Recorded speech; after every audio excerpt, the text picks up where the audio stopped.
notification button on all of the shows that are up there so far so that you guys can be reminded, because even if you're watching us from Twitter or Twitch, and it goes live when we go live, so you don't have a post notice of it or a pre-notice of it. Here on YouTube, if you hit the notification button, it'll push notification to your phone, let you know that we are live, and then you can join from Twitch or Twitter, even though you like and subscribe from us from YouTube. So, that helps. And then we have this dynamic on YouTube right now where we are in the 16 by 9, well, the 16 by 9 here and the 9 by 16 here. And we've got the comment section down here at the bottom, and then the comments that I address at the top for the 9 by 16, and the comment section right here in the 16 by 9, and then the comment that I'm addressing right here. And it's kind of I'm looking at three different screens right now, and I'm like, oh Jesus! Plus everybody else.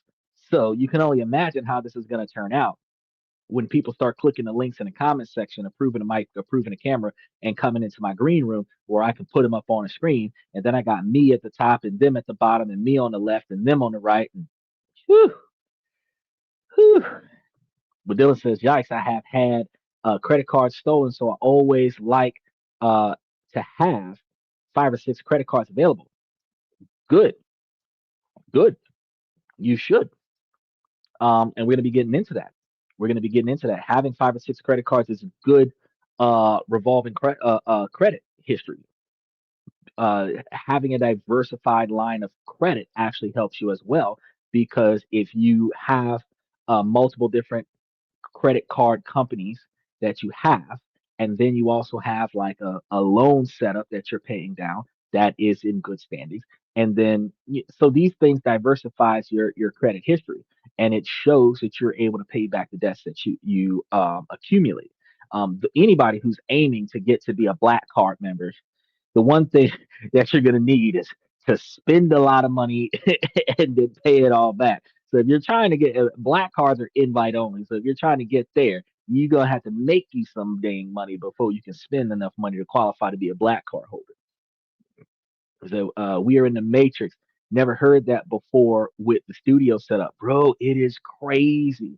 I gotta give it to YouTube. They are trying their best because they forced all of the content creators into the 9 by 16. But a lot of us are old school, and we still do the 16 by 9 format from back in the day, way back when like MySpace was still a thing. We're still used to the old long form version.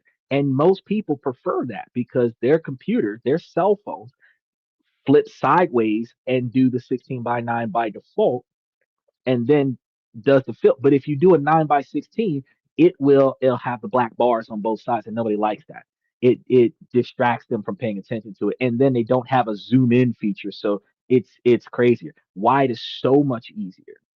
Oh yeah, and then you can put it on your TV. So if you're watching YouTube from your television at your house, then I am the TV show that you are watching right now in your living room. Make sure that y'all like and subscribe. They have to use 2 devices just to respond. Yeah, because you gotta be able to see, and then you gotta be able to comment. Because if you push the comment section, it minimizes the screen and then pulls up just the comments, so you can't see what's happening while you're typing, and that interferes with your entertainment. But if you're able to listen to what's being said while you're typing, you can still learn something along the way. And that's what we're going to be trying to do today. We're going to be trying to teach everybody what they need to know about credit cards specifically, because not a lot of people realize what we got going on with these credit cards. And you could actually improve your credit cards and reduce your interest rates on your car insurance, reduce your mortgage, reduce your yeah, reduce the interest on your student loans. You can increase your credit limits, which qualifies you for higher credit scores, which qualifies you for higher credit limits. You don't got to do squat. You just make it do what it do. And in those situations, you're able to tiptoe right on out and go from having a like be excited about that $1,000 credit limit to having a 100 or $250,000 credit limit, or having 5 or 6 of those $250,000 credit limits. Where if your credit score is that high and your credit limit is higher than your student debt, and you're able to use that credit limit to go and do things when you're starting up a new business as a personal guarantor, you give your business a credit limit. All you got to do is keep that credit limit in good standings and use that credit limit to get your business unsecured lines of credit. Then you can start charging stuff to the unsecured line of credit. And if the business tanks for any reason, the unsecured line of credit doesn't negatively impact your personal line of credit. And then when you start doing business bankruptcies and everything like that and liquidating assets, your personal credit is not negatively impacted by that, which allows your personal credit to stay clean. Once your personal credit gets clean and stays clean, then all you it's easier for you to start up a second or third or fifth business because there is no limit to the number of businesses that you can start up. Long as you're capable of paying for the because it used to be free, but now you got to pay for it. The social security, the tax identification number for the business. Once you pay for that, and I think that's like 250 right now, you pay for that. Get your business name set up, get yourself set up with the IRS, and then in some states and some cities, you have to register in the city or the state in order to do business in that city or state. And then after you finish doing that, you can hit the ground running because from day one, if you've got a 720 or an 800 credit score, your business has an 800 credit score because you are the founder of the business, which allows you to hit the ground running. And then you can start doing all kind of stuff with your business. Interesting. So you're going to be going, and if all of your assets are owned cash up front and the debt is on credits, lines of credit for the business, if something happens to the business, they're not taking the house and the car because the house and the car is owned separately from the business. So, like if you have the house in your name and the car in your name, and the business owns the mortgage, the business owns the well, not the mortgage, because if you foreclose on a mortgage, they're just taking the fucking house. But if you bought the house cash up front, say uh uh $500,000 worth of credit cards, bought the house, you got the deed, and then the money that was put towards getting that deed, that debt needs to be paid. If that debt defaults, the cash is separate from the loan. I mean, the cash is separate from the property. You buy a car cash up front.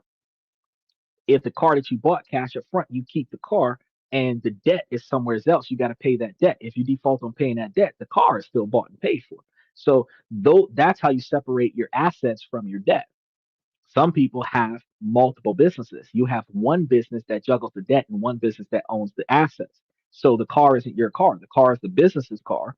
The house is the business's house, but the other business owns the debt towards it. So if this business liquidates, the assets are owned over here. So somebody can't come and sue you because you don't own shit. There's that dynamic as well. Welcome to the Trump Towers. The Trump Towers, Trump Drive, Trump Villa, all of those Trump construction companies that defaulted. He's still a billionaire. But as we start getting into this tax discussion, he said, Mike, Dylan said, very smart. I need to learn more. Yeah, we need to start digging into this. When you guys come to this and that, we're talking about this, that, and everything in between that is funneled into a niche of personal development, either improving your business skills or improving your personal skills so that your personal life can positively improve your business life and your business life can positively improve your personal life. That's the goals. Hopefully, you'll be able to take this advice and retire early. Hopefully, you'll be able to take this advice and retire at all and be able to utilize that to live for the remainder of your days, not having to worry about where your money is coming from. Hopefully, you'll be able to improve your decision making skills so that you're not allowing people to ruin your life. You're not allowing yourself to ruin your life. And you can find ways to make yourself happier, not by being destructive, but by being proactive. So, when we think about, fixing your credit score, you think to yourself, you did it. That feeling is incredible, isn't it? Right? Like you got there. You crossed over 720, you crossed over 750, right? You're so excited that you get there, right? And you stare down a mountain of credit card debt, a balance that felt like it would be with you forever, and you conquered it. You scraped, you saved, you sacrificed, and you finally made that last glorious payment. You probably even got rid of all your student loan debt. That balance is zero and the weight is gone, right? You imagine your credit score in that situation, that all powerful 3 digit number getting ready to blast into the stratosphere. And you've been responsible, you've done the right thing, on time payments, no late fees. You're expecting this to be your reward. So check this out. You log into your credit app because a lot of us got a lot of fintech apps, Equifax, TransUnion, Experian apps. Some of us have FICO score apps attached to our bank accounts or our credit card accounts, and you get in there and uh, you got this little smirk on your face, like, yeah, this is gonna be good, ready to see the results of your hard work, and then your jaw hit the floor because the number you see on the screen is not higher. In some situations, it's lower. Sometimes it's a lot lower, a 20, 30, even a 50-point drop. All that discipline, and your reward is a penalty. It feels broken. It feels like a slap in the face. And if this happened to you, know this: you're not crazy and you're not alone. This confusing, frustrating, and downright backward scenario is incredibly common, and it's a hidden trap that trips up thousands of people who are genuinely trying to improve their financial lives. But here's the good news: there's a very specific, logical reason this happens, and it's not random and it's not a punishment, it's a misunderstanding. The misunderstanding of what a credit score really designed to measure. Today, we're going to pull back yet another curtain on why paying off your debt can temporarily tank your score. And more importantly, I'm going to give you the playbook, the correct way to manage your debt so that you can avoid this painful drop and actually engineer a massive, lasting boost to your credit score. So, before we get on that, Dylan, you were telling me that you keep 6 credit cards with you, revolving credit cards, because your credit cards keep getting stolen. I'm going to give you an unorthodox tip right now. Have you ever heard of what is called a dummy wallet? A dummy wallet is a wallet that holds all of your expired credit cards in it, maybe even an expired ID. And if there's any cash in it, it's a very small quantity of cash, less than 20 bucks. And when you go places, that's the wallet that you reach for when you're trying to do stuff in the streets, especially when you're in unfamiliar territory that might be otherwise skeptical. Whether it is a holiday event, a new neighborhood, even if it's an upscale neighborhood, if it's um, a house party or a new friend or a new group of people that you're not used to being around, yeah, dummy wallet. Now, what happens is that if they steal your wallet, the most they're going to get is the cash that was in your wallet. None of the credit cards are valid. They have no accurate information. I would not have an old driver's license in there. I might have an expired passport card that has no information on it besides my name. I would probably have like a student ID or something like that that shows that the wallet belongs to me. That's about it. And then after that, if they were to try to like armed robbery on the streets and take your wallet, well, if you hand them the dummy wallet, you're not arguing with them, you're not debating them. They got the wallet. They're going to run. Most people who are not involved in situations like this only have one wallet. So they're not expecting you to have a second, right? And in that situation, you can avoid conflict. They can walk away with the wallet. And if it's an old, cheap, used up wallet that you don't even use anymore anyway, and it is used to bypass conflict and prevent you from actually having your information stolen, that's a pretty good way to do it. It works with traveling as well. Because if you leave all of your important information, you shouldn't take your driver's license with you when you fly to another country, because unless you have a permit to drive in that other country, what is your driver's license doing in that country? The only thing you should have in that country would be your passport book and your passport card. And that is the only thing that you would need. So your driver's license and all the other stuff should be at your house in America, and then everything else that you're taking with you should be with you. Now, that does not mean that you should not have some other type of documentation information in your luggage.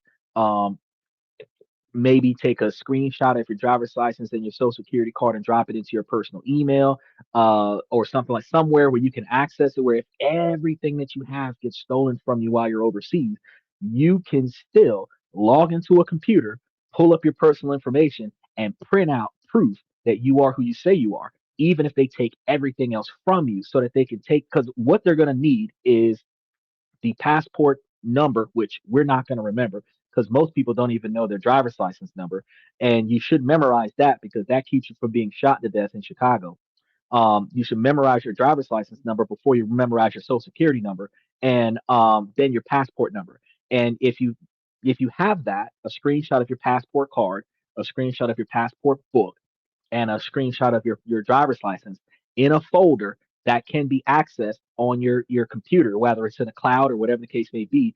If you're in another country and you end up in that situation where you got robbed, hey, let me use your computer. I can log in and I can prove to you that I am who I say I am, and that is all they need to see. And they'll help you get your stuff, get some stuff to get you back home, right? But yeah, dummy wallet. People don't think about that. But as it pertains to all of your credit cards, when your credit cards get stolen, they might issue you a new card, they might issue you a new account, but it does not terminate the actual account. So it's not like every time your credit card gets stolen, they start up a new line of credit for you. They just change all of the credit card information on the account to reflect the fact that the old line of access to your account is no longer accessible, and there's a new line of access to your account. But the bill itself, the history of this account, this service that's being provided from that credit card is going to be the same. So if you have six credit cards and one of them gets stolen and they give you a replacement card with a replacement number, they just gave you a replacement card and a replacement number for the same account. The bill is still due. They're not giving you a new line of service and saying, oh, you don't owe us any money from the stuff that you actually did charge on the card. You still owe that. It's just anything that you charged, that anything that was charged that wasn't you, you don't owe that. That's the difference. Now, Dylan said, I mean, the number gets leaked or compromised, not actually stolen, just copied by like a waitress or server, I think. Okay, so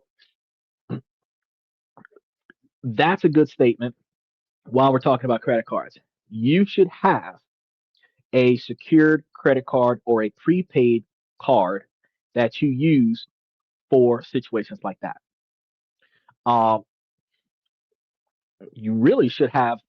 So here's the funny thing: you should probably have a card for every type of transaction that you do. The way I told you guys, you should have a few hundred bank accounts in your disposal, or access to your disposal, so that you can do what you need to do. When you're going to restaurants, people steal. If you have an account that only has access to what is on the card, like a prepaid card, if they take the information off of that card, the most you're going to get is what is on that card. And if all you put on that card was enough to cover the bill, they're not getting shit else. That card is not linked to another card where they can break into that card and then see every other card that it's linked to.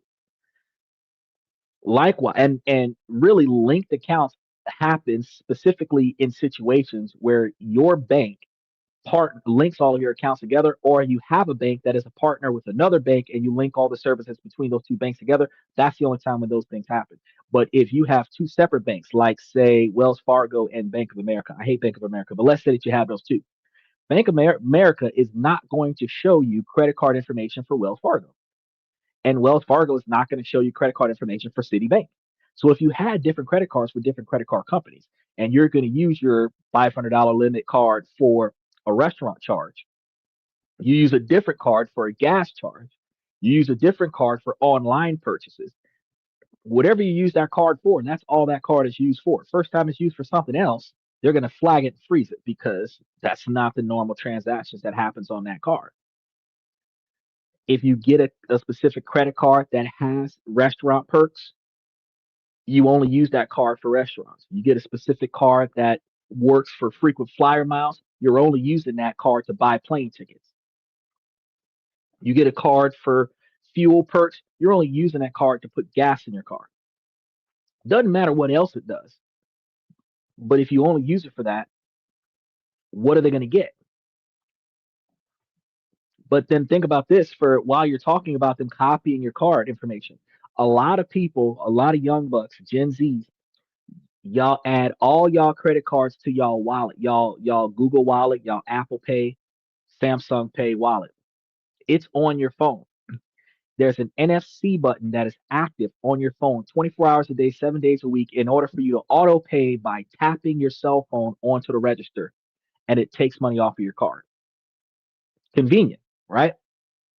Now, the same way that it can touch the register and money come off of your card is the same way somebody can pass by your cell phone with a card reader and take all the money off your phone.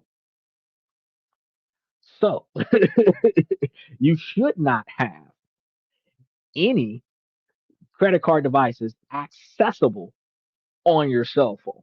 And if you do, you should have extreme locks where it should take you 3 to 5 minutes to unlock your phone in a way where those payment options can be accessed to prevent or reduce the options for them to run off with your stuff. I just wanted to come across that before we start talking about this credit card thing. Michael say you better pay him off every month when you pay those credit cards. Yeah, you're right. Now, first, let's get something straight when we're talking about this. What we're about to discuss goes against almost everything that you guys have been told about debt. And I'm glad Michael's here to chime in on this because I'm gonna teach you a thing or two, whippersnapper. He's 70, 71 right now. Just had birthdays. He said all right, now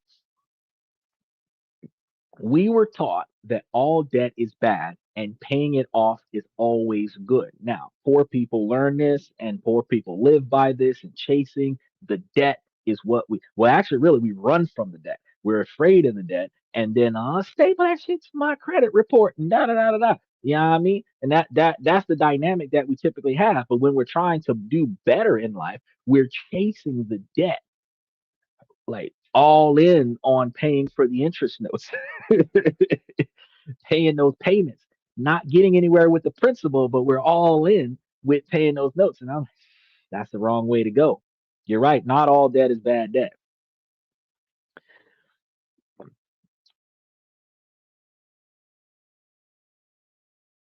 Now, a good thing, that is true for your overall financial health. It is an oversimplification for your credit score itself. The score doesn't operate on good or bad, it operates on risk and data. Okay. Yeah, do your homework. Y'all need to do y'all homework. A drop in your score after paying off a debt is usually temporary, often bouncing back within a few months. But the shock can lead people to make even worse decisions. So here's what we're going to cover. First, we'll recalibrate our understanding of what a credit score really is. Then we'll break down the three main culprits that causes your score to drop after you pay off a card or a loan. And then finally, I'll walk you through the strategic playbook for paying off debt the right way and the method that works with the scoring models so as to balance your ability to have your debt go down while your score goes up, just like you expect it to do. And yes, a house, well, hold on. The house itself is not debt. The mortgage on the house is debt. The house is an asset because as long as you own the house without the mortgage, you can leverage the house for capital that you can utilize to do whatever you want to do, whether you want to invest it, whether you want to buy something cash up front with it, whether you want to fix the house up some more or sell it, rent it out. It is an asset. The reason why it is a debt is because you only acquired the house from a mortgage because the average American cannot buy the house cash up front. So the house is a debt because the house is usually coupled with a mortgage. That's the only way you get it when you're poor. And I'm going to say when you're poor because even if you're making $500,000 a year, if you're living off of $499,000 of that, you're still poor. If you've got to borrow against anything in order to get the loan to get the house, you can't just take your paycheck and buy the house cash up front. You're poor. Just gonna put it there. That's right, FICO score. So best way to get out of debt is not to get into it. That's not true. That is not true because a lot of low income individuals or people who grew up who were born into low income environments were born into debt. You got some kids whose parents use their social security numbers for basic utilities. And then when the lights and water got cut off, the kids is in collections before they're 16. You got parents, especially from back in the 70s and 80s, who used to finance stuff through their kids' names, their kids' social security numbers. Donald Trump was just talking about that earlier this year. Is that there are businesses from 2019 pandemic area where business loans were taken out where the owner of the business was a child, 15, 16 years old child. And whether or not that loan was defaulted on doesn't matter. The fact that the loan application was fraudulently created under the social security number of a child. And if that loan did get defaulted on, that child is in the collections for that loan, even though they had nothing to do with it. And they can't prosecute their parents for it. So they're stuck with the debt. The only way that they can expunge that debt without having to be held responsible for that debt is if they were to, upon realizing that their information was used without their knowledge or consent, is report their parents and put their parents in prison for identity theft and fraud. And most kids aren't going to do that. So they're born into debt. So the best way to get out of debt is not to don't get into debt in the first place. The best way to get out of debt is to manage the debt more effectively to your benefits. The house is an asset if it makes you money. A house is an asset because it can make you money. The house appreciates in value and it can make you money because you can leverage that house across anything else. You can leverage that house to finance a car. You can leverage that house to buy another house. You can leverage that house to get cash and use that cash to put it into a stock market. The house is an asset. You can rent out the house to generate revenue.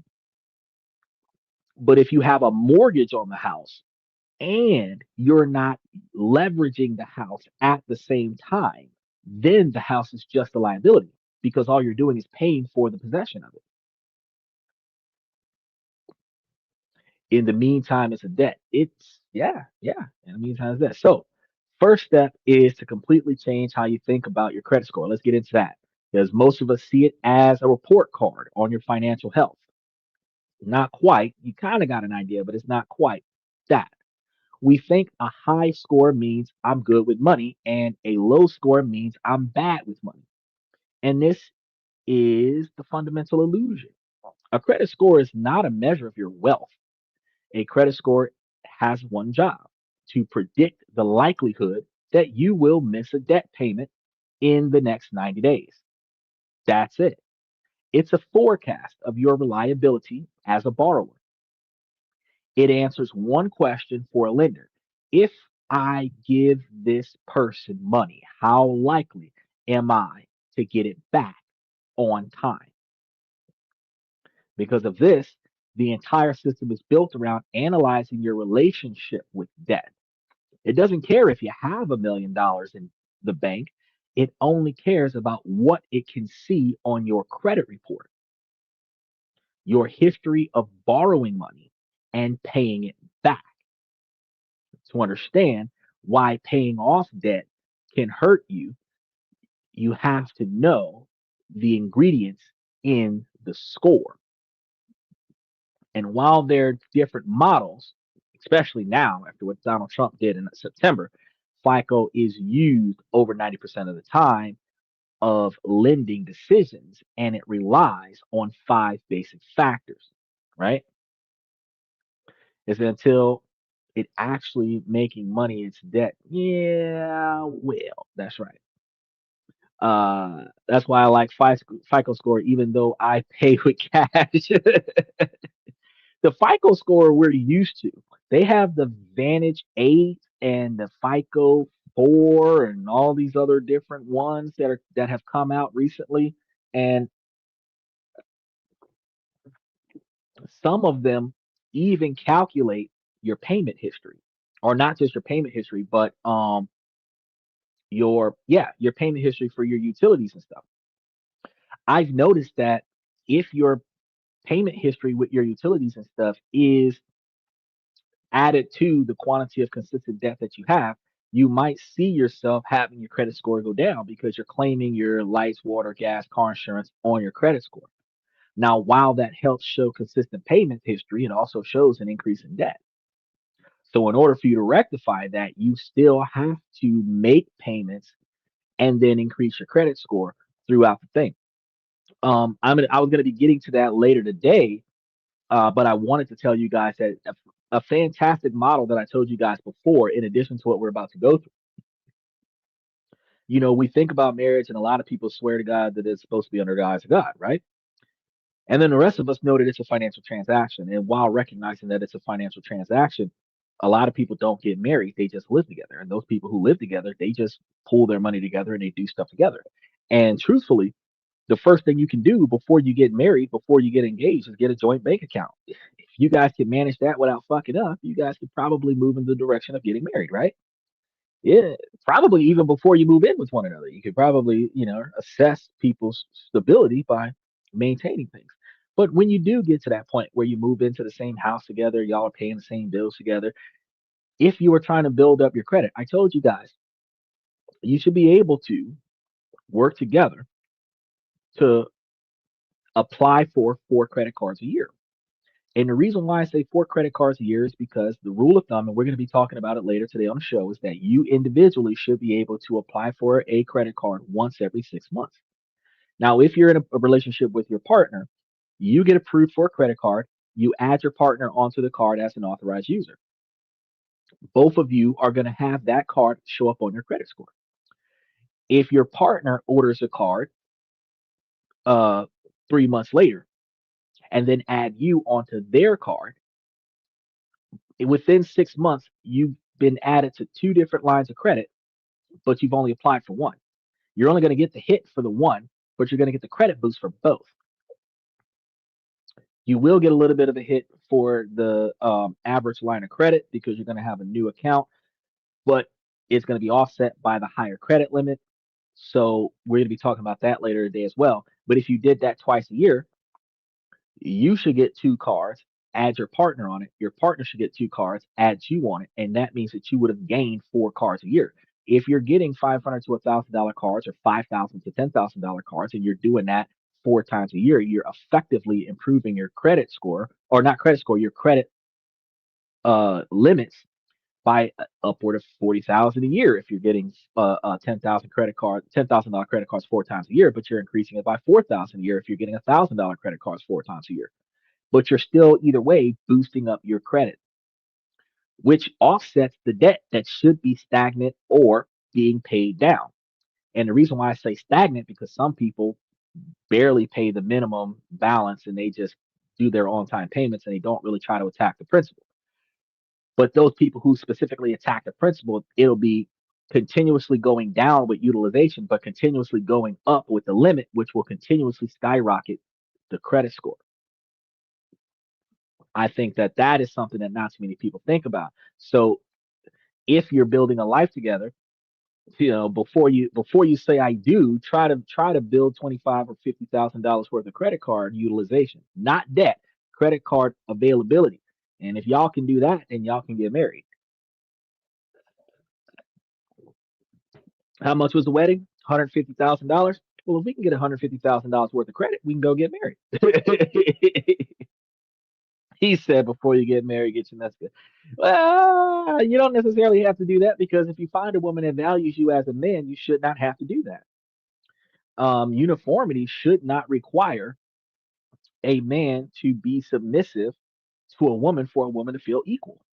Women don't expect to be submissive to a man in order to be considered an equal, but they're also not willing to cooperate and be a partner with a man, and that turns into problems. How do you choose a leader, but you don't want to follow his lead? That's the only issue. There's no reason why a woman could not be the leader of her family. She could be the head of household. She could be in charge. She could be responsible for everything. The man can follow her lead if she respects him while he makes no decisions. But as long as women want a masculine man that is capable and is willing to make those hard choices, dive into those hard situations, take those punches, and come out swinging, and for the sake of the family, as long as they're expecting that type of man, the women have to be able to back that man by being his cut woman and piecing them back together and putting them back out in the ring and let them fight instead of fighting for him and saying, "Oh, you're not good enough because I had to fight my own battles." Well, sweetheart, if you get out the ring and let the man fight his own battles, you can be the Adrian to his Rocky because he only lost when she wasn't there. Think about it. Think about it. Didn't he lost to Apollo Creed? His wife wasn't there. The one time he got his ass whooped, his wife was not there. Adrian was not there. But every other time that man got out, he was not going down. Long as his wife was watching it, he was not going down. So you gotta understand, y'all could be the willpower for a man to become a better man if y'all are good women. But if you're not, no matter how much you claim you are, you attract an ain't shit man because you probably ain't shit. That's just the, the dynamic. And that goes both ways. An ain't shit dude will probably attract ain't shit women, and then he wonders why he can't find a good woman. That's because you're not good enough, my guy.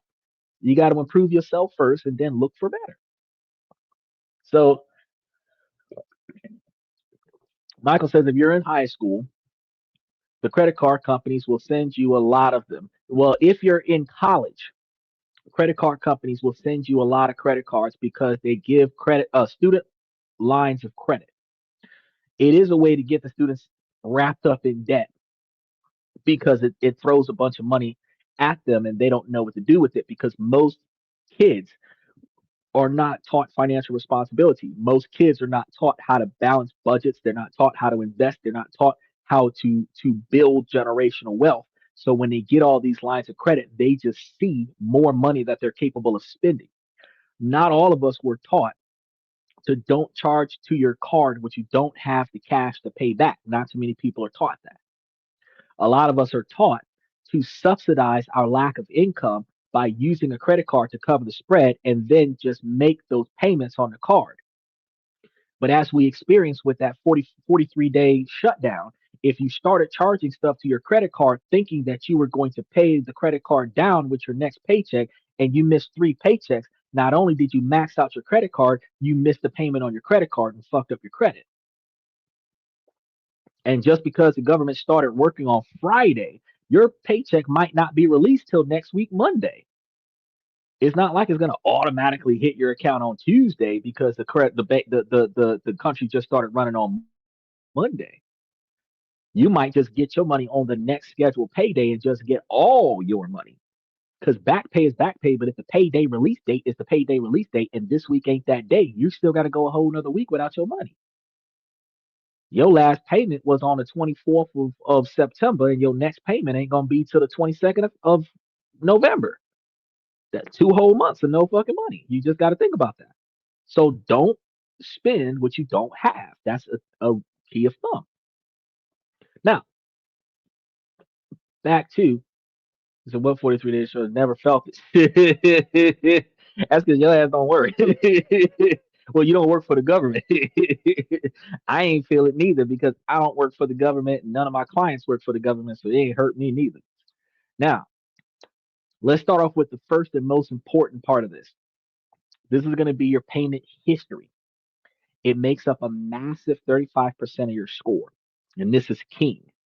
Do you pay your bills on time?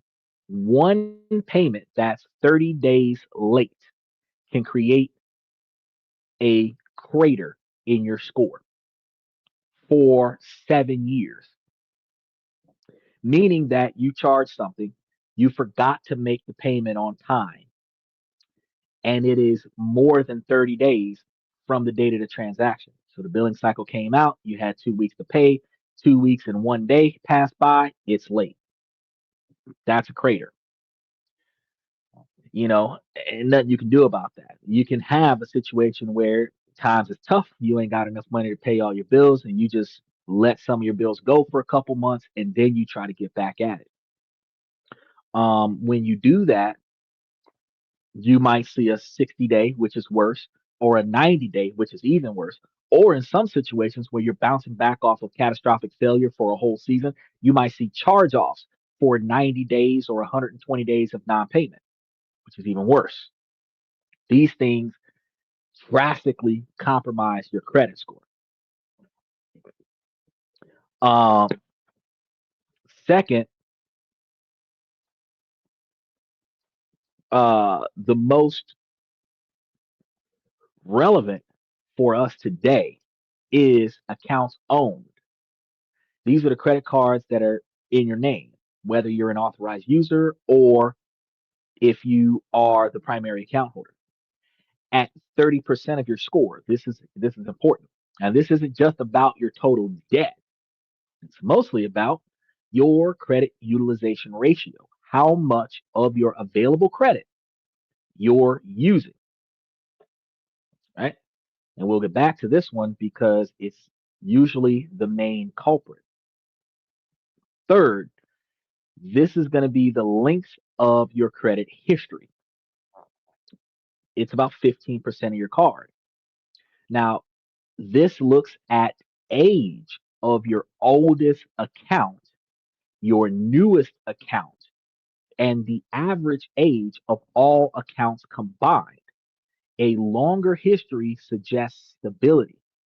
Now, before we go any further, I just want you to recognize while the credit card companies are only supposed to report active lines of credit that are not more than 7 years ago. Things like student loans and active uh, uh, uh, mortgages, car loans, and other such things that you are still paying 5 or 10 years down the line for whatever reason, those active loan accounts can be 10, 20 years ago, 30 years ago, depending on what you're paying for, 45 years for a mortgage. And that credit history from that very first student loan or that very first car loan or that very first house mortgage till today's most recent credit card is going to be the average between the two. So, right here is a huge issue because if you just got a credit card within the last 12 months and you cancel that card, the life of that card is 12 months. If the total span of your credit history is 14 years, if you add 14 plus 1 divided by 2, it is 7.5 now. That situation right there drastically modifies the value of that number. Again, when you're adding lines of credit, because we just talked about if you took one, if you added one and took it off. But if you're adding one and you're adding one and you're adding one and you're adding one, the average is still going to be shorter than the full length. Fourth is going to be your credit max at 10% of your whole credit score. The models like to see that you can responsibly manage different types of debt, like the revolving credit of credit cards and installment loans in mortgages and auto loans. So if you've come out of bankruptcy, you can effectively get into a mortgage and pay that bad boy down. You can pay it down quick, but you need to let it linger at the same time. Car loans. You can put a massive down payment on a car loan if you're going to get a car loan. I wouldn't do it, but if you're going to get a car loan, you get the car loan, put a massive down payment down, and then space it out to where you're doing like $50 a month payments on your car note. Now, you and I both know that in order for you to be paying $50 a month on a car note, especially if it's a new car, you put down like 80% of the value of the car. But and if you're financing a used car, it ain't worth it. But you would have put down about 80% of the value of that car because a $10,000 car on finance, you put down 6,000, you're only paying 4,000 for 2 years. They got you at like $75 a month kind of thing, right? Where you paying $50 a month with a $25 a month service fee, whatever. As long as you're able to pay that consistently so that over the course of that year to 2 years that you always paid it on time, those installment loans uh, benefit the revolving credit. So if you just have revolving credit cards, but you don't have any installment loans, you could actually boost your credit up by getting installment loans. It is more effective to what we say get a small loan, consolidation loan, like five or $10,000. Use that money to zero out all the other debt, and then just make large payments on that installment loan. So if you got $10,000 worth of credit cards, credit card debt, and you got you a $10,000 installment loan, and you paid off all your credit card debt, and then you're making payments towards that installment loan, your credit card debt goes down, your credit limit goes up, and your installment loan is being massively dropped down. Then your credit score goes in a positive direction, right? Now, the fifth is new credit. This one's also at 10%, and this looks at how many new accounts you've recently opened. Too many in a short time can make you look desperate for credit and therefore riskier. So it's not a good idea for you personally to try to put your own line of credit every month, every month, every month, trying to get a credit card. But if you got a credit card, 3 months later, your partner got a credit card. 3 months later, you got a credit card. 3 months later, your partner got a credit card. You've had 4 lines of credit added on this year. You've only applied for 2 of them. The history of all 4 cards are going to average out to be roughly 4 months in that year compared to the rest of your um, um, credit history. And it should average out to be less impactful specifically because you're going to have higher credit limits. Now, if you're steady about this, because you don't have to do every 3 months, you can do once every 4 months. And if you got one and then your partner got one once every 4 months, that means that y'all are drawing back 3 credit cards a year. But either way it goes, you would have a higher limit and lower utilization because you're getting these cards, but you're not using them. Now, here's the heart of the problem.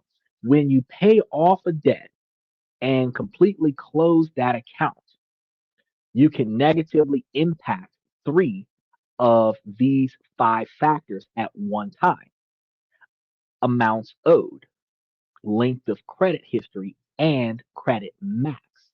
Now, the algorithm sees these sudden changes not as responsibility, but as a shift in your established pattern, which introduces new risk.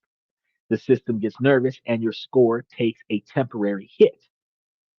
If there's no one villain in this story, it is just the misunderstanding of the credit utilization ratio. So this single matrix makes up a huge chunk of that amount, the accounts owed category, which is 30% of your score, making it the second most important factor, right? And it is incredibly sensitive. So what is it? Your credit utilization ratio is the percentage of your total available revolving credit you're currently using. Installment loans don't count here. This is all about your credit cards. The math is simple. Imagine you have 2 credit cards. Card A has a limit of $7,000. Card B has a limit of $3,000. Your total available credit is $10,000. Let's say you have a $4,000 balance on card A and a 1,000 balance on card B. Your total balance is $4,000. To find your utilization, you divide your total balance by your total limit, meaning 5,000 divided by 7,000, or actually by 10,000 because you had 7 and 3. Now, since you're dividing 5,000 by 10,000, this is 0.5. So your credit utilization ratio is 50%. To lenders, a high utilization ratio is a massive red flag. It suggests that you're heavily reliant on credit and might be overextended. Most experts say keep it to an overall utilization below 30%. More importantly, other experts also say even with the lower level cards, you want each individual card to be at 30%. So you don't want to have a $500 credit card at 499 and then have a $1,000 credit card at $300, because the one that's at 499 is at 90% or 99% of its utilization, which individually impacts your credit harder than the 30% for the $1,000 level. So if you recognize that you have a $500 limit, you want to have 30% of that $500 limit at the most when the billing cycle ends. But if you want a top tier score, 800 plus, the real magic number is going to be under 10%. So you can do under 30% and swing 750, 775. But if you want to get over 800, you're going to have to be under 10%. Okay. So this means if you got $1,000 cards, your balances don't roll over with nothing more than $100 in your account. Actually, 850, so that when they hit you with the interest rate, that it is still under. See what I'm saying? Or not 850, $85, so that when it hits you with the interest rates, it's still under $100. You want it, really, what I would do is keep it under $10. I'd keep it under 10. So you got a $300 credit card, keep it under $1. That way it is always below 3%. I be pushing the limits. I be trying to keep it at 1% or 0% just to keep it as low as possible, because the lower it is, the higher your credit score gets. Now, let's see how this creates a trap. Trap scenarios. You have three credit cards. Card A, an old store card, $2,000 limit, $1,800 balance, 90% utilization. Card B, your main bank card, $10,000 limit, $5,000 balance, 50% utilization. Card C is a rewards card, $8,000 limit, but you don't never use it because it's a rewards card. It's got a $0 balance, 0% utilization. Your total available credit is $20,000. Your total balance is $6,800. Your overall utilization is 34%. 6,800 divided by 20,000. It's over that 30% guideline. So your score is being held down. You get a bonus and decide to do the responsible thing and completely pay off card A that is nagging that $1,800 balance. Then you call the company to say, hey, close this account. You feel a sense of victory, right? Because Michael says, pay off all your accounts and get rid of all of them and just keep one. But here's what the Bureau sees: your total balance dropped to $5,000, which is great. But because you closed card A, your total available credit also dropped from $20,000 to just $18,000. So what's your new utilization ratio now?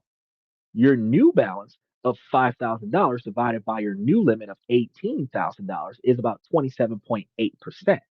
You might think, great, my score should go up, but it's more nuanced. While your overall utilization improved, the model also sees that you just wiped out a line of credit, which shrinks your financial flexibility and makes your remaining balances seem proportionally larger. The problem gets even worse if you close a card you aren't even using. Say you close card C, the one with the $8,000 limit, just to simplify things. Your balance is still $6,800, but your total limit plummeted to just $12,000. I'm going to tell you right now, if you got a credit card that you're not using, that does not have a service fee, that does not have a usage requirement on it to keep it active, leave that motherfucker alone. Cut the card up and don't even worry about it no more. Cut it up in a bunch of pieces and melt it in a candle and don't fuck with it no more. Because that line of credit will do you justice for the rest of your life because it's not going anywhere. You're not going to impact it at all ever. And it positively impacts both your credit limit, low utilization, and credit history.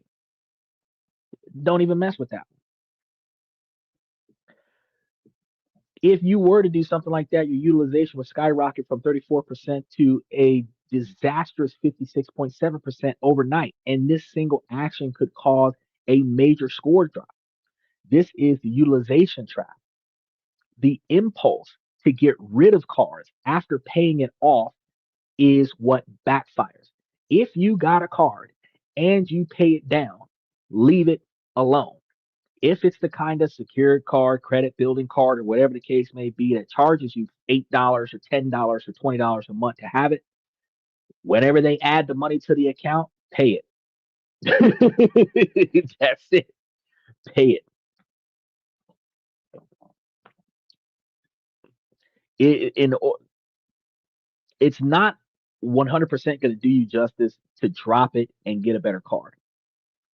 We're going to talk about that a little later too, because it is possible for you to converge and consolidate and have your $8 credit card limit account be transitioned into a higher credit limit card that would then uh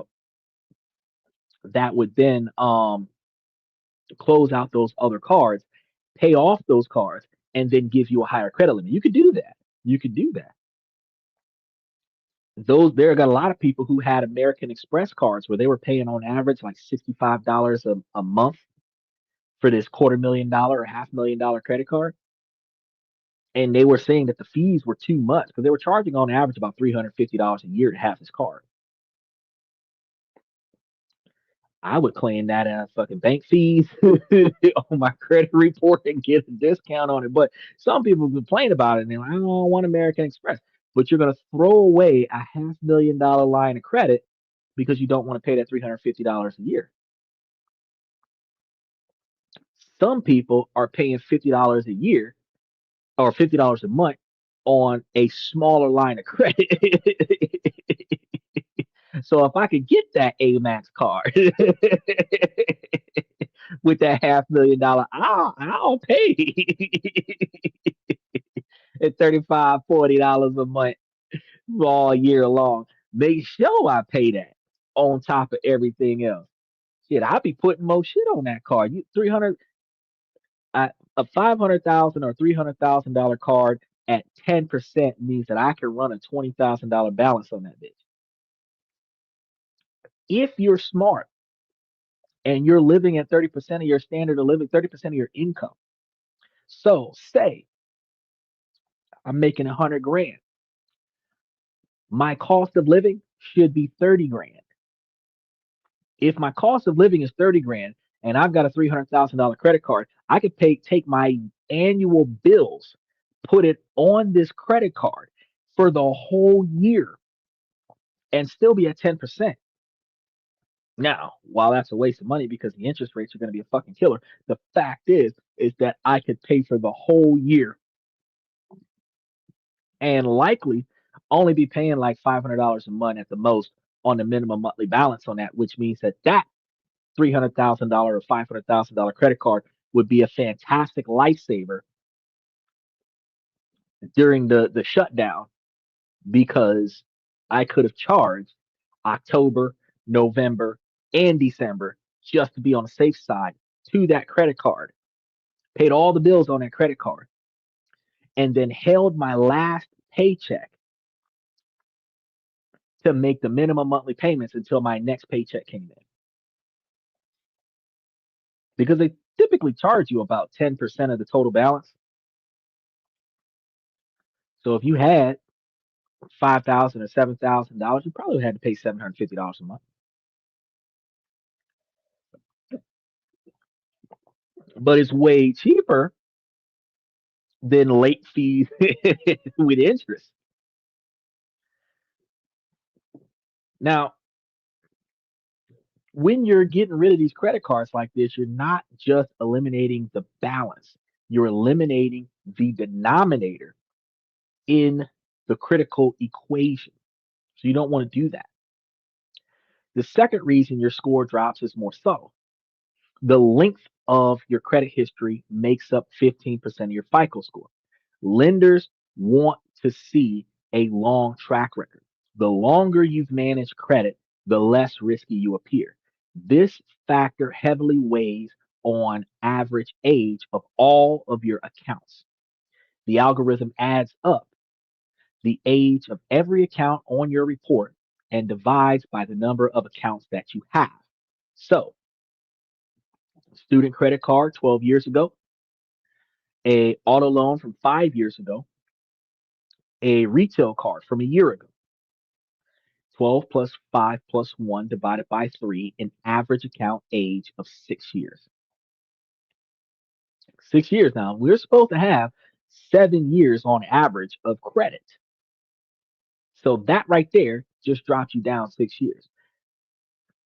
Now you decided to close that 12-year-old student card to get rid of an annual fee because you don't really want to pay that fee. This is a common and damning mistake. It's very damaging to your credit score because you've just erased the most powerful anchor on your credit report. So let's recalculate it now. Now you only have two accounts, the 5-year-old loan and the 1-year-old card. 5 plus 1 is 2 divided by 2, and now your average account age is just 3 years. In the eye of the scoring model, your profile just got younger, extremely younger, and therefore more riskier, which will likely cause a score drop. So, see, I got lucky. I had a whole bunch of student loans when I went to college and got them deferred permanently. Those $0 on time payments until we make contact with one another again. That lender will never reactivate mandatory payments on that card. Doesn't matter whether or not they apply interest to it or not. It is always in good standings every month because a $0 payment is made on those accounts every month. Now, it would be way better if I paid those bastards down. But the moment I start sending money to the lender, the moment they trigger the mandatory requirement for me to pay them. So don't fuck with a good thing, leave it alone. And it actually leveled off, and I think around 62 or 65,000. So leave it alone. Oldest thing we've got going as far back as like 2010, right? So way back then. That means that all of those accounts until now, 15 years of average credit, right? Fantastic. Add something new to that now, it's going to give me an average of about 7 years. Now, there is a small silver lining here because accounts closed in good standings can stay on your credit report for up to 10 years and continue to be factored into the age calculation for most modern scoring models. So this helps you soften that blow. However, some older models do react more negatively. And once that account finally falls off your report after 10 years, you can see a sudden drop if it was one of your oldest accounts. Because after 7 years, after 10 years, that's it. That's it. So you did a good job paying off your car 7 years ago, and your credit score was high. You had good, you ain't financed a car since. That don't mean nothing. That don't mean nothing. 10 years down the line, what car? The key takeaway is this: your oldest accounts are gold. Closing one, especially your oldest credit card, is like voluntarily erasing your best work history right before a new job interview. So you don't want to do that if at all possible. So you got a shitty credit card, pay it down, leave it alone. That's your best bet. You've got an old loan, pay it down. If you're doing balloon payments and doing massive payments in the beginning, and then you start tapering off to the minimum payment to extend the life of the loan. The amount of the installment loan versus the amount left is the line of debt to credit that you have on that installment loan. The longer you have that installment loan, the better it is for you on your credit score, but the more money it costs for you on the back end. The ability to pay it off quickly shows payment capabilities, but if you pay it off too quickly, it doesn't even matter. So you get you an installment loan and you pay it off in less than 7 months. It does not benefit your credit score. But you get you an installment loan and you pay it off in 18 months, it'll linger for 7 years, 7 to 10 years. Now, again, that problem is going to be average. If you've got an 18-month installment loan that's done, it's paid off,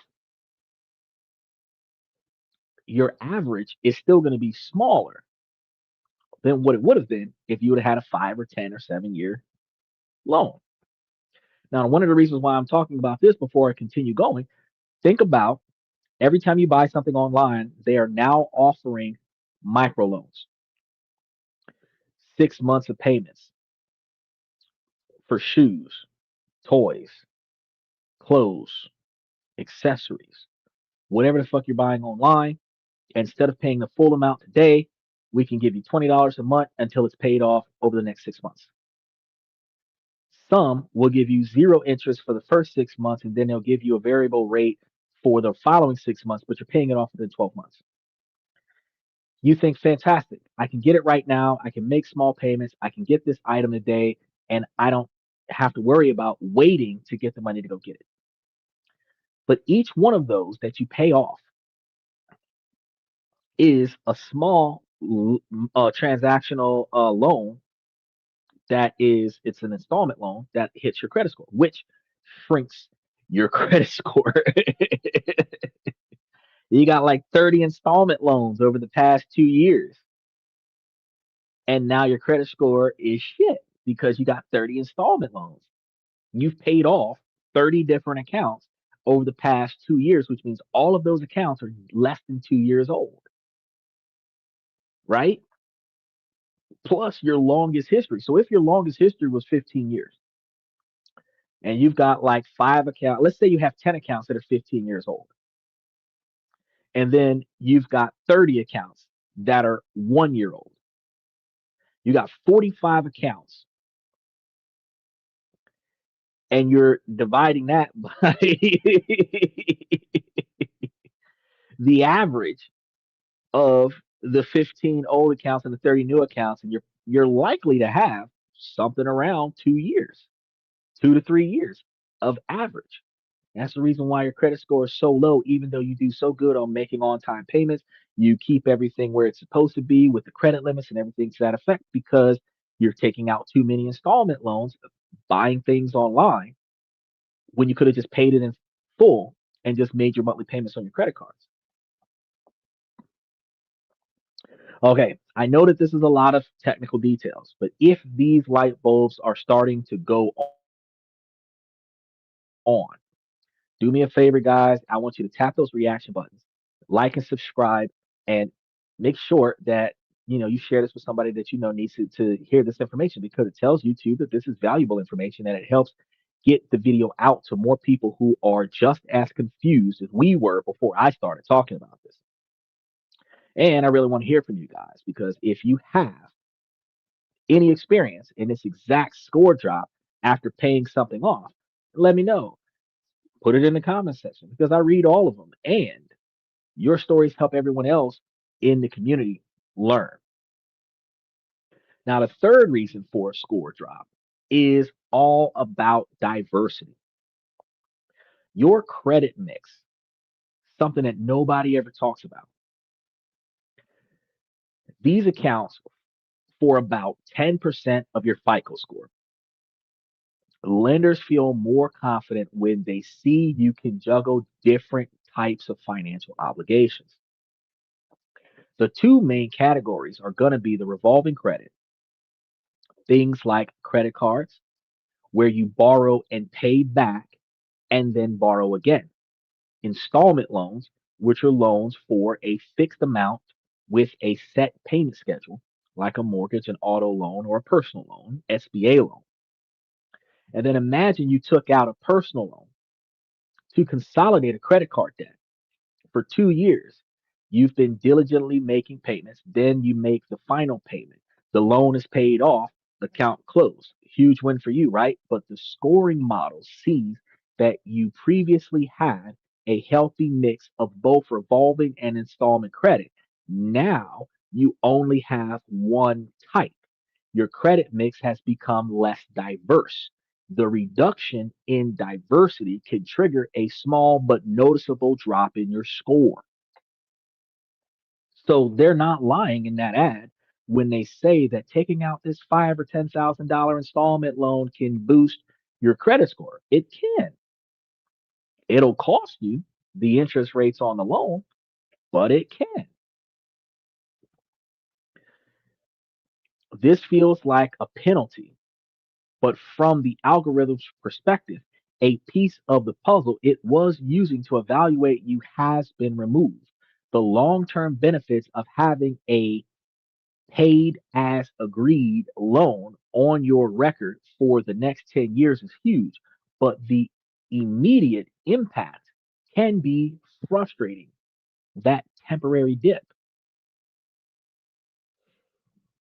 All right, we know the problems.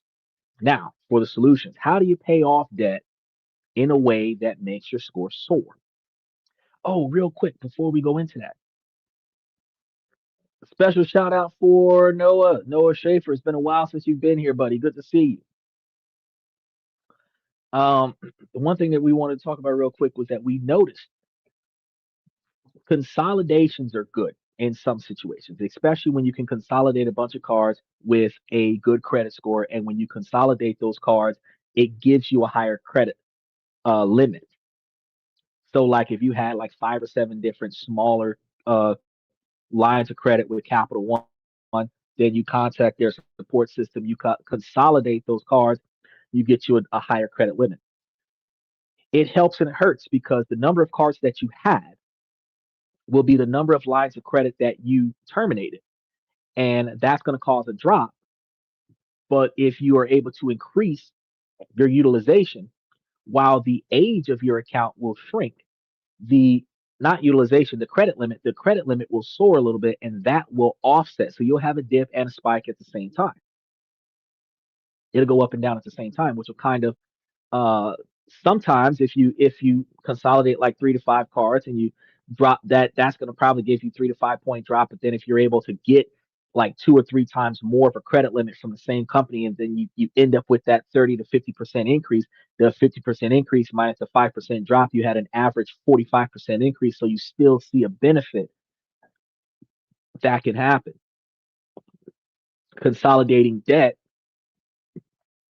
with a credit increase, if you have accounts with partial balances on them and then you consolidate them or do a balance transfer with a new credit card that has an even higher limit on it and potentially no fees on it, and you do that credit transfer or that debt transfer and potentially terminate that card. If you terminate that card, that negatively impacts your credit score, but the higher limit on the new card, and then you pay off the new card, gives you a higher credit limit, and that will average the difference between the dip from the closed out account and the spike in the new account with the higher credit limit, and the dip from the new account sometimes can average out to be more than what you lost, where you see an average increase in your credit score. So a lot of people encourage consolidations. If you can not consolidate, just get limit increases. That would probably be the best thing for you. Now, if you don't like the fees on a card and you really don't mind taking that cut, in order to reduce those fees, then change credit card companies. But just note, if you can manage those fees or offset those fees somewhere else, like getting rewards back from one credit card, applying those rewards to the statement, and then taking the money you would have put on that card and put on a different card to pay off the statement on the other card. Manage it to where you keep those accounts alive and stretch out your history. That'll be one of the best things for you. But this is going to require a mindset shift. So we need to stop thinking, I need to get rid of this card. The way Michael was telling us plenty of times earlier this year, get rid of all of your cards and only keep one. No, start thinking, I need to get this card balance to zero and repurpose the card as a credit building tool. So you're not getting rid of all of your old credit cards. You're just going to pay them down and put them away. The only cards that you need to keep access to are ones that have revolving fees from possession of the card. Any card that has no transaction requirements, no minimum usage penalties, no revolving balance information on it that where they're like adding a fee to it every month, even if you don't use it. Any card that doesn't do that, where its limit is just going to stay its limit regardless of what happens, you could just and cut those cards up and put it in a drawer somewhere and never use them again, right? Or keep the card, cut up the strip, and never use the card again, so that you have the credit card information in case you have to call the bank and get the bank to do a credit increase on you every now and again. Because at least once a year, you should be able to call every credit card company that you have a credit card with and ask them to evaluate for a credit increase. You should. If you've been doing on time payments for the last 12 to 18 months and you've maintained reasonable balances on your card where the cards aren't totally maxed out on a regular basis, you should be able to qualify for some type of credit increase. Now, remember, the open credit line, once the balance is gone, becomes a powerful asset to you. So here's a step-by-step playbook. First step is protect your oldest accounts at all costs. Your oldest credit cards are the foundation of your credit history because, unlike installment loans, those will never go away. Installment loans, no matter what you do, if you overpay them in the beginning, you're still going to fall down to the minimum monthly payment that has to be paid. And then once you pay off the total amount, the installment loan is done. The only thing you can do now is get another installment loan. Your best bet if you're doing installment loans, SBA loans, stuff to that effect, is you want to get loans that take a few years to pay off so that it'll be there as a credit boost. But again, the quantity of debt that you have, even with that installment loan, still needs to be 30% of the total quantity of credit you have accessible on your account. So you want a $10,000 line of credit. I said the best way is to have 10%. Well, if you have a $10,000 installment loan, you should have $100,000 worth of credit cards. If you have $10,000 worth of credit cards, you should have a $1,000 installment loan. It's plain and simple. That should be how it works out. You get you $20,000 worth of credit cards. You can do a $1,500 installment loan with $500 worth of credit or $500 worth of credit utilization, keeping you under 10%. That's the method to the madness. Some of your debt is an installment loan and some of your debt is credit utilization, but total, it is 10% of your credit card. Now, when we start considering you student loans in this, because you still got all of those student loans versus that's the debt to credit ratio, which also impacts your score. So if you have a shit ton of student loans and a very small quantity of credit, your debt is usually 100, 200, 300% higher than your credit.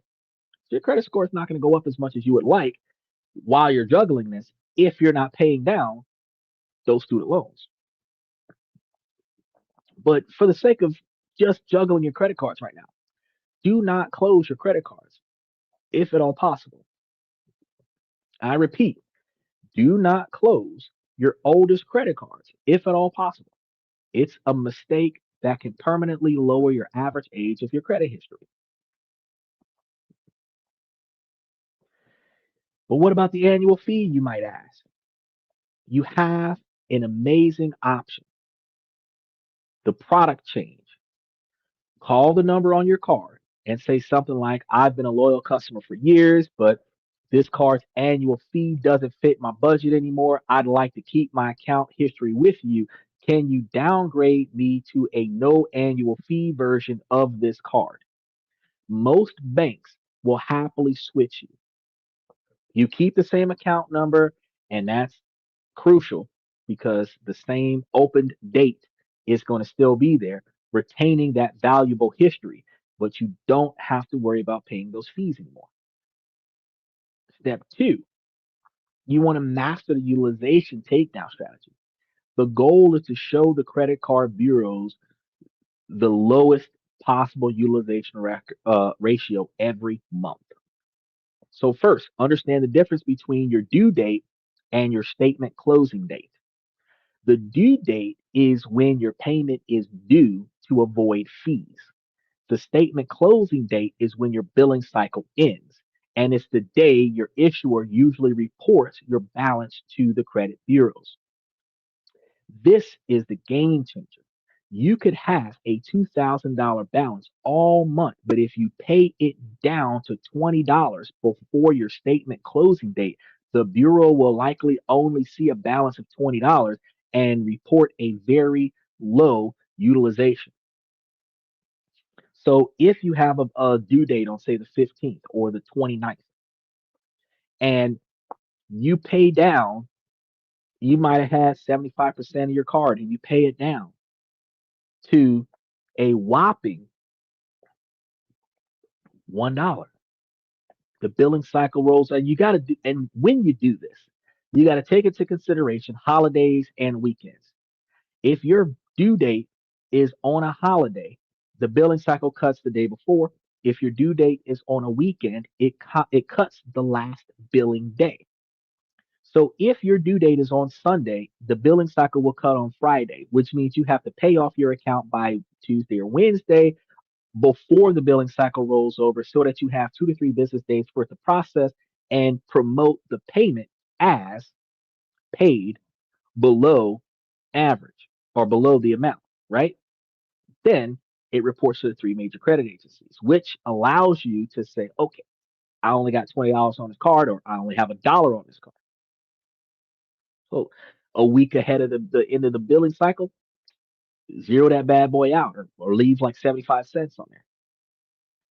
As for which card you're going to pay down first, you have options. There's an avalanche method where you focus extra payments on the card with the highest interest rates first. This saves the most money for you.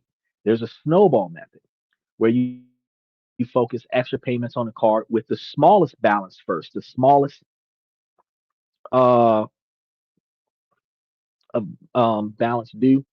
And this is a quick win and it builds motivation. Also, if you're using the cards with the lowest credit limits, with the lower balances on them, and you pay those down first, your higher credit limits that have the ability to hold a larger balance on them will skyrocket your credit score even faster in that method. There's a score booster hybrid method that prioritizes paying down cards with the highest utilization ratio and cards with a 900 balance on a 100 or on a $1,000 limit, which is a 90% utilization. Because this type of thing where you have $900 on $1,000 is hurting your score more than a card with $2,000 balance on a $10,000 limit, which is a 20% utilization. Attack the 90% utilization card first to see the fastest score improvements. right? Now, another thing you can do is contact your bank, whoever your card is with, and change your billing cycle due date. You typically can only do this once. I would put the due date after a specific payday, several days after a specific payday. And you might offset them where you might have some of your credit cards due after your second paycheck of the month and some of your credit cards due after the first paycheck of the month, where you're going to take one paycheck and pay down whatever cards you have before the billing cycle rolls over, and you're going to take another paycheck and pay down the other credit card before that billing cycle rolls over, which aids you in paying all of your cards down before the statements roll out so that you're starting with the lowest amount that you could afford to have without not being able to take care of your standard of living outside of your credit cards. Now, step three, you want to become a proactive credit card gardener. Once your balances are down, you're going to become the gardener, tending your credit file. First, you ask for credit limit increases on your existing cards that are still in good standing, the ones that have had on time payments for more than 6 months, uh, and ones that you've owned for years that you've never done anything with. You try to get those increases on those cards. Higher limits instantly lower your utilization ratio. If you have a $1,000 balance on a $5,000 limit and a 20% utilization on that card, and your limit is increased to $10,000, your utilization immediately drops to 10%. Okay. Ask if the request will be a soft pull or a hard pull before it's done, because at a hard pull can cause a small dip temporarily, even if you're approved and you get the credit increase. If it's a soft pull, it happens. Whatever happens, happens. But if it's going to be a hard pull, before you ask for it, you need to be highly confident that this hard pull will end up with a higher credit limit. You can also ask them before they do it, what type of credit limit could you acquire? Whether it is double the limit, 50% more, what do they typically offer in their company based on projections of certain credit ranges? And they're gonna always tell you, I don't know, I don't know, I don't know, I don't know. But they're, oh well, we just have to see, we just have to see. No, hypothetically, under the conditions of say a 665 credit score, if there was a request for a credit increase on this type of credit card, what do you hypothesize the potential credit increase to be? Right? It's not a guarantee. You let them know. I know it's not a guarantee. It is a hypothetical.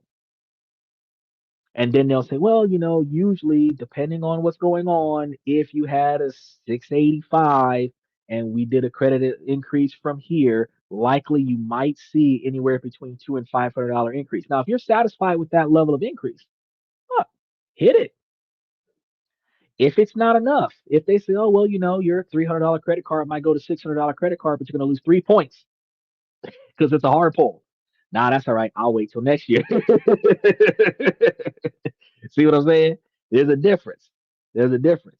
You can ask a lot of questions before you agree to the credit pull. But if it's a soft pull, fuck it. I'll take $100 increase. I don't care what you give me. Just look. See what I'm saying? Now, second, you want to use your old cards lightly to keep them active. If a card has no activity for 6 to 12 months, some issuers might close the card. So the fix is going to be simple here. You want to put a small reoccurring charge on the card for accounts like that. Something like Netflix, YouTube Premium, Spotify, gym membership. Set it to auto pay the full statement balance each month. And then the account that is set to auto pay from it always has more than that amount in that account. I would typically have a savings account, which FDA rules allows you to have up to 6 transactions on a savings account before they start charging you fees from most banks.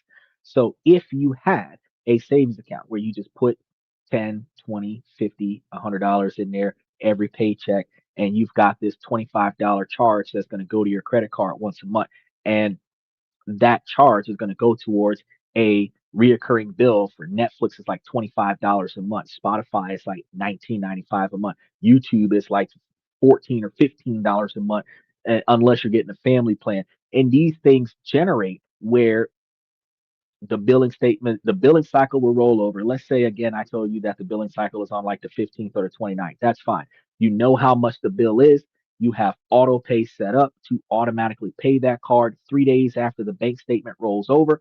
You're processing the transaction. It's sending the credit card the money. The bill is paid. You can turn your brain off on that card. Don't fuck with the card.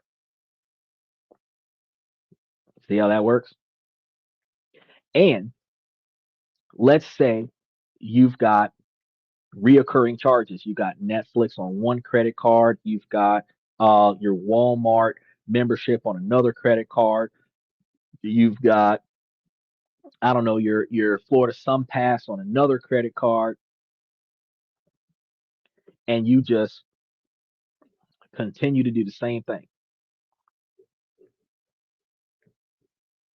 That way, you're always paying down that card. You're always staying on top of that card.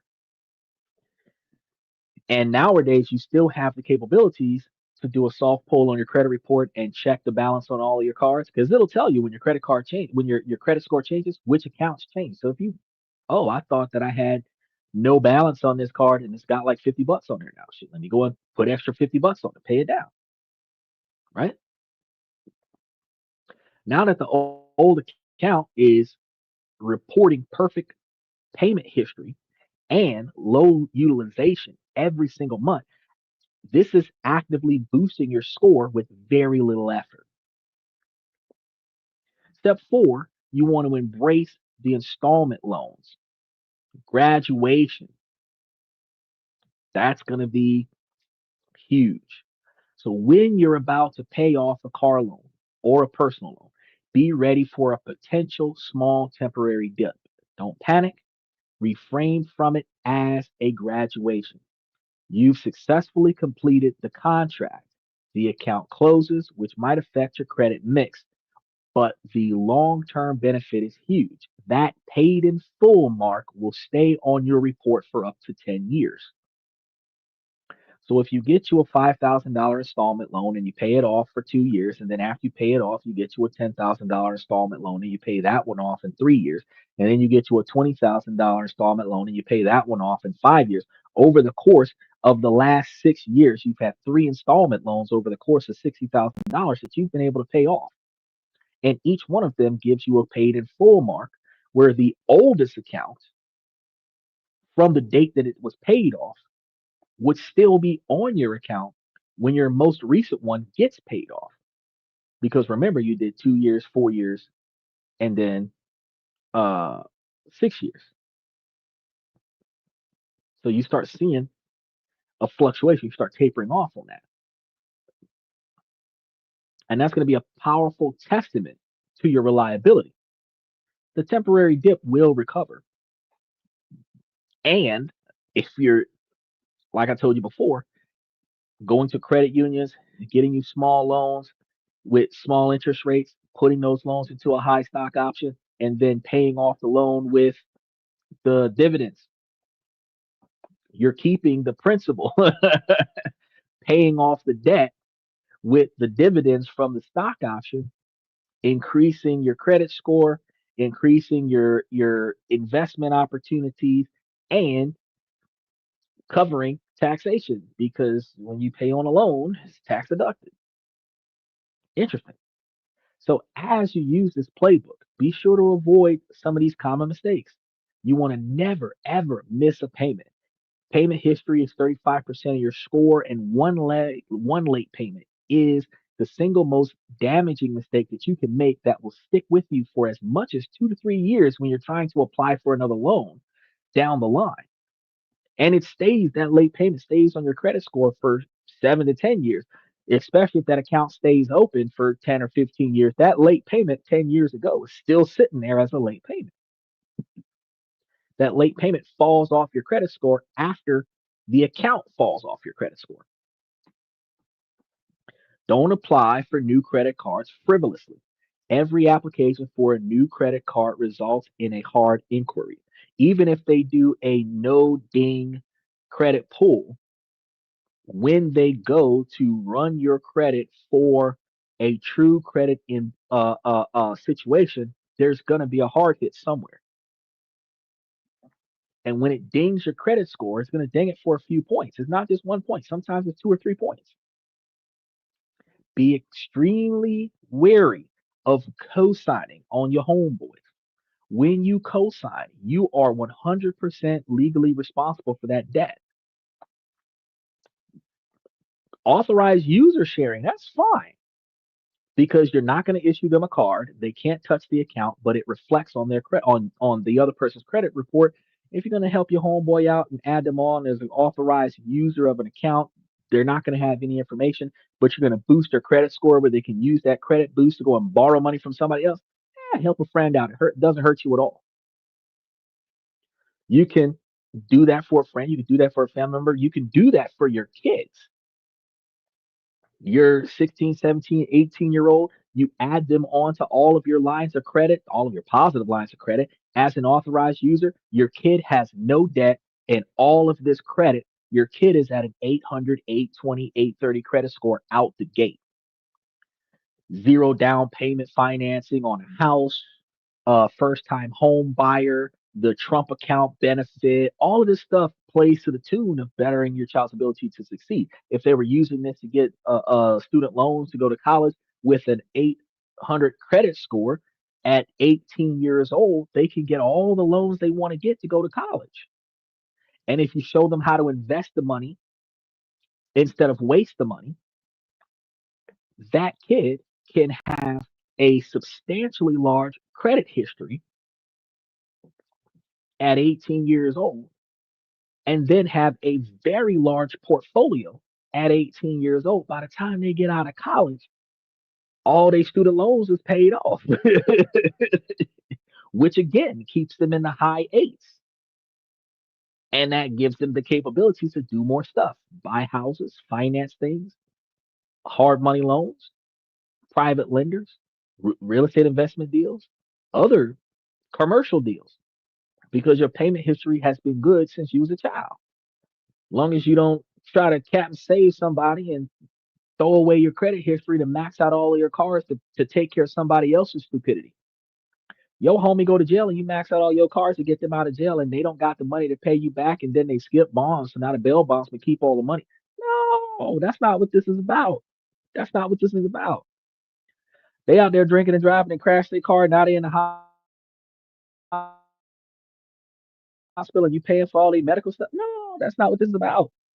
You have to be responsible about your decisions. When you take out a co-sign loan for somebody, whether it's your kid, a family member, a girlfriend, whatever, if the other person pays late, it goes on your credit report as a late payment. They're not going to fix you. You see what I'm saying? So you want to monitor your credit report. You don't want to sacrifice all of the success that you made by building this up just so that you can throw it away out of loyalty to a friend or a family member. Make sure that you pay attention to the errors on your credit report, and these are going to be common. You can get free credit reports from all three bureaus at least once a year and dispute any accuracies any number of times. They typically don't cooperate with you unless they can truly find a discrepancy. And in one of my other shows, I gave you a list of ways of how to dispute them. I showed you how to file the dispute report. And sometimes when they don't cooperate with you, you do got to sue them. But guess what? When you sue them, it is $1,000 per transaction where you don't even have to put up much evidence to show that it happened. You just have to have the credit report. This is wrong. This is wrong. This is wrong. I notified them on this date, this day, and this date. They didn't make the change. Where's my money? Open and shut case. Now, up to $5,000 if you can prove how it impacts your life per transaction, where you show that it cost you more money here, you had higher interest rates here, your That situation caused this interest rate to go up, which caused a larger quantity of proof. But if you're like, hey, they got my name wrong, they got like 15 different addresses up there that I asked them to take off, and they didn't take them off. They've got accounts on there that aren't supposed to be up there. These accounts are all misappropriated, and they have had the reasonable time to fix it, and then they didn't. That in a court of law, boom, easy money. And you multiply by three because you get each one of the credit agencies that has it up there. So if you've got three items on your credit report that's wrong on all three agencies, that's nine accounts. It's $9,000. So while you want them to fix it, it might be beneficial for you if they didn't, because when you sue them for it, they're gonna pay you and then they're gonna fix it. But you got to be ready to um take that jump. The shocking credit card drops after paying off a card isn't a punishment, and it's going to piss you off because certain accounts, certain credit tracking accounts, certain FICOR systems that you get into track your credit score differently. So one might say that you got a 634, and one might say you have a 720, and you might just have a 685 when you go to use it for something. Sometimes the same system that is being used for the loan that you're about to get, or the financial system you're about to get, and the same system you was using to monitor it might be the same thing. So you thought you had a 686 and you actually have a 686 when you go with them. But it is a Russian roulette system. Remember that dips are temporary when those dips are not from non-payment. It is a predictable reaction from a system that gets nervous about sudden changes. That dip is almost always temporary and is caused by shifts in your credit utilization, the average age of your accounts, and your mixed credit. The key to paying off debt and getting that high score that you deserve is to work with the system. The secret isn't just getting rid of all of the debt, but to manage your credit lines strategically. Pay every balance down to zero, but don't close those accounts. Keep those accounts open, especially your oldest ones. Use them lightly and responsibly.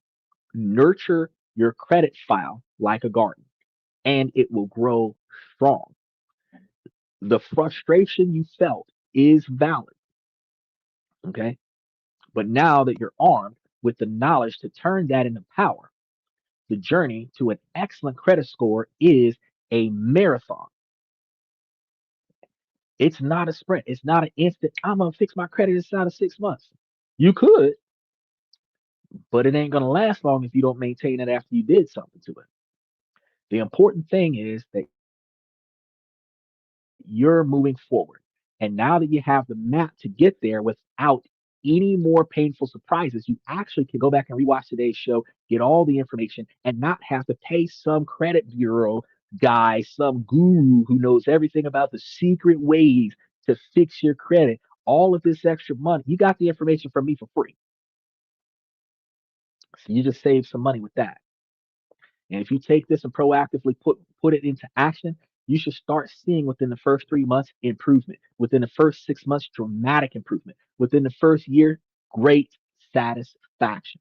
And then if you're following my method to continue to increase your lines of credit by every 6 months, adding a new line of credit to your credit report, that will further drastically improve your lines of credit. That is what you need. Now that you're on your way to mastering credit card debt, you're probably wondering about the best way to keep an eye on all these moving parts. So,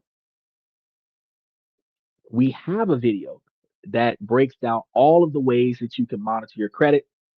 We also have a lot of information in our membership that can show you exactly what I use to track your credit scores and get alerts on any of the changes. I get emails on a daily basis and from like what was it? Navi, uh, Credit Sesame, Credit Karma, Experian, TransUnion, Equifax. I get all kinds of information about my credit report, right? And we'll show you what to do. Now, when you click on some of these videos, you'll be able to see everything that you need to see and how to set up an account so that you can be satisfied with where your credit score is and where you're trying to get it to go. Don't get discouraged over time because when things cost, things happen like the shutdown that happened for 45 days, it does cause a major setback. And even with that major setback, it might take 6 months to a year, 2 years, 3 years to bounce back off of it, depending on how bad you were impacted by that shutdown. But if you're proactive about it, you can work towards getting everything recovered and then you can start moving in a positive and forward manner. It is going to take some time, but if you're patient, you will love the results. Now, first, we're going to say thank you for coming to the show. Ladies, as long as the situation doesn't make sense, I'm going to keep asking you ladies to make it make sense. So, ladies, please make it make sense. Fellas, I give y'all this information to help you guys become higher value men. But, ladies, while this is a male driven podcast from the male's perspective, the information is not exclusive to the men. Y'all can take this information and make yourselves higher value women as well. Um, all you got to do is just find out what's going wrong in your life and then proactively put forth the effort to change the things that are inside of your control to change. And then everything that's outside of your control, you navigate around it. With that being said, I want to thank you guys for coming to this and that one more time. I'm your host, Xander, where we talk about this, that, and everything in between. And I'll see you guys tomorrow.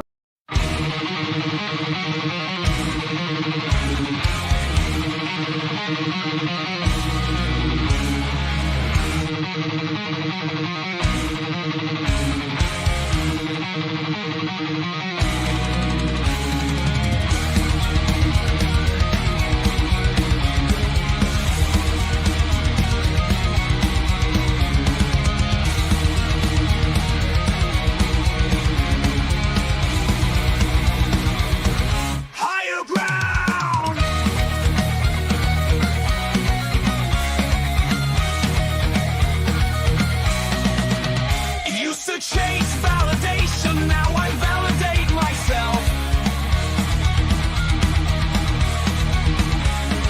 Building inner strength, putting doubt upon the shelf.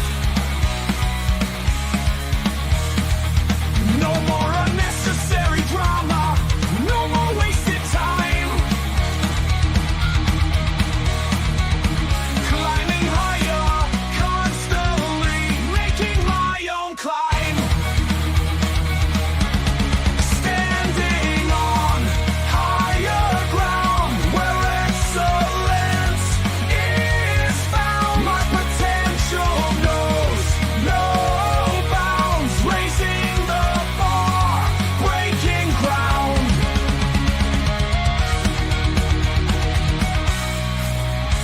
My network is my net worth. Choose your company wise. Surround yourself with eagles, not with sheep in disguise. Every interaction is a reflection of my brand. Quality over quantity, that's my personal command.